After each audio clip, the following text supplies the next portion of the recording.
This revision video on Lord of the Flies is going to look at structuring an answer, and I'm going to go through the PED paragraph structure, go back over the perfect PED paragraph, the 10 points that you need to think about, and look at one question and one paragraph in order to answer that. So, writing analytical paragraphs, you will have seen probably in some of my other videos where I talk about the PED paragraphs. Point, evidence, explain, develop. Okay, and I'll just go back over and say that your teachers may have used something else. Point, evidence, explain, link. Point, evidence, analyze, link, or something like that. But at GCSE level, I would always advise the 4-part structure. Some people just have point, evidence, explain, but I would definitely go with this 4-part structure just because it gives you more depth in your response. So the perfect PED paragraph, these are your 10 points that you need to consider. Now you might not be able to meet all of these in every single paragraph. There are some that you should be doing in every single paragraph, but you might not be able to do all 10. First of all, the point, it needs to relate specifically to the question. Your paragraph, your essay has to answer the question, and by making sure that each point, so each topic sentence relates to the question, that will put you in good stead to be able to answer the question, of course. You need textual evidence, so choose your quotations wisely. Don't just choose a quotation that is purely descriptive, that is something that you could probably put into your own words. Choose a really good quote that has layers of meaning so that you can uncover it and that you're not just saying this shows this, full stop, moving on. You can say it says this, it says this, it also says this. So that's what we talk about with layers of meaning. You need to be thinking about language, so thinking about specific words, and my advice is to, within the quote, pick out at least one word that you are going to analyse in further depth, and thinking about why the writer has chosen that particular word. You need to think about the structure of the quotation. The structure is in where it fits in with the text as a whole, but also how it is structured within itself. The syntax, so the word order within the quotation, the structure of the sentence, perhaps if you've used a whole sentence. Of course, depth. You need to uncover connotations of language and imagery. So you need to, as I said, fully explore the connotations of language and imagery. Always think about the impact of the writer on the readers. William Golding has written a novel about the nature of evil in humankind. The boys on the island, they're not real. They have been created specifically for this purpose. The symbols on the island have been created specifically for this purpose. So you need to think about the writer as a craftsman, and the readers as his audience, as the consumer. Always try and use some literary terminology if you can. So metaphor, symbolism, imagery obviously is going to come up very it's going to be very significant within Lord of the Flies because of the allegorical nature. Again, referring to the novel as an allegory. If you're unsure what an allegory is, look at my style and technique video on Lord of the Flies. You should consider context, so the knowledge of the surrounding info about the text. So when it was written, the Cold War paranoia that Golding was trying to address.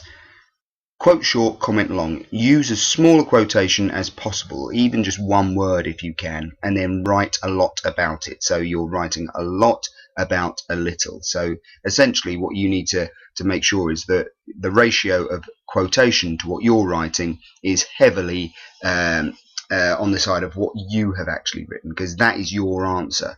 We don't want massive sections of the text copied out in an exam.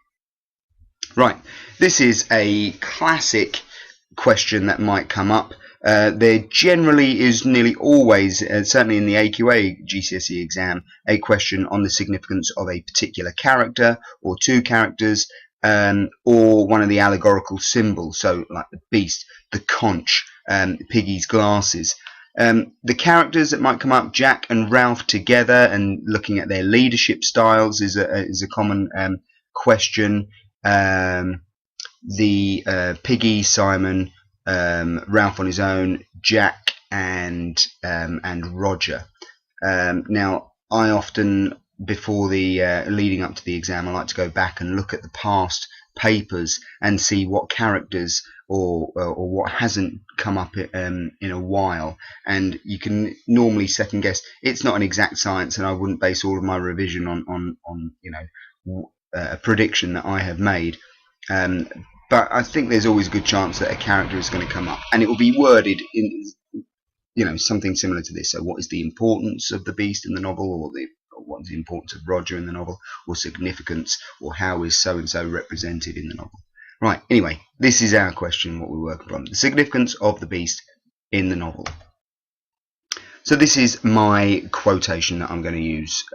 This wouldn't be the only quotation, but for this paragraph that we're going to go through. A snake thing, ever so big, he saw it. So let's try and uncover layers of interpretation of this. So the snake has religious connotations of evil. So we have that religious imagery straight away. There are short sentences. We have 3 sentences. Now these are used to create tension. A snake thing, ever so big, he saw it. So we're talking about structure there. The lack of specificity shows the imaginative power. So it's not really identified, is it? It's a snake thing. He saw it. So because it's not specific, that shows the imaginative power. Remember, the beast is a product of their imagination many times, but it also has an effect on the reader, our imaginative power. And that final sentence is definite, isn't it? He saw it. So in other words, this shows that they are certain of their belief. It is just their imagination. There is this lack of specificity, but he saw it. So there has that kind of definite statement there. So here is the paragraph. Remember the question, what is the significance of the beast in the novel? One of the earliest references to the beast in the novel is when Piggy relays a sighting by one of the little ones. A snake thing, ever so big, he saw it. Golding uses the image of the snake to convey connotations of the devil in the Garden of Eden, immediately alluding to the theme of evil that runs throughout. By using 3 short sentences, Golding is able to create tension and emphasizes the beast's significance to the rest of the novel. The description of the snake thing is not specific, suggesting that it has been imagined by the boy, yet the certainty of the final sentence, he saw it, shows the convincing power of their imagination. Golding shows that by creating the beast in their imaginations, the true nature of fear and evil resides in the boys themselves. So, here is our topic sentence, and it's making a point. It's linking directly to the question. There is our evidence. 1 quotation of 3 sentences, and I'm breaking it down to looking at it in more depth. Here we have the explain. Look at that ratio between the evidence and the explain, and then of course our develop point as well, just moving on. And if you've seen my other videos on here, you'll see that this kind of backs up my argument about the meaning of the novel. The novel is about the exploration of the nature of evil in humankind, and here I'm kind of linking it back to that. I'm having that as my foundation in my analysis. And then here 3 times I refer to the writer. So we have the imagery discussed over here. We have a bit of context kind of suggested with with the Garden of Eden. There's not a lot of context in this particular paragraph. Remember, I said you might not be able to do them all. We have 3 short sentences. We've used a short quote and written a lot about it, and we're looking here, of course, at kind of Golding's intent and how that links into the meaning of the novel as a whole.